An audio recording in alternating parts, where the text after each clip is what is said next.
এইটা আমাদের প্রতি হয় না, বাড়ির মালিকানা। ধরো আরেকজনের পাশের বাড়ির 100 বিঘা জমি আছে, তোমার যদি 10 কাঠা জমি থাকে, এটা তোমার জমি না, আমাদের 10 কাঠা জমি, কিন্তু জমিটা আমার জমি। এইখানে আমি ধান লাগাবো না গম না মরিচ লাগাবো, সেটা আমার ঘর, তাই না? সেটাই আমার জমিতে আমি যেভাবে চাষ করি ওইটা আমি ওটা প্রতিষ্ঠা করি। ওটাই আমি এখন এমপি ইলেকশনে আমি আরো বানানো আরো 9 জনকে এমপি বানানোর জন্য বুঝে গেছে। আমি এখন এমপি হতে চাইলে আমি তাকে দিতে পারি না, এখন মনোনয়ন দিতে পারি। ভালো বুঝিস না, দেখি করতে পারে, সহজ কাজ।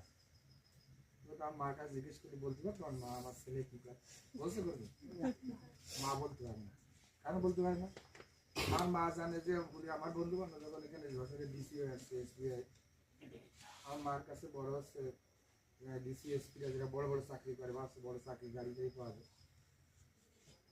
আর আমার অবস্থান আছে ওরা আরো 4বার প্রমোশন পাওয়ার পরে যেটা হবে সে অবস্থা। বুঝা গেছে বিষয়টা? এমপি ইলেকশনটা এরকম, এমপি হচ্ছে একদম সচিবের উপর, ঠিক আছে? তোমাদের কাজ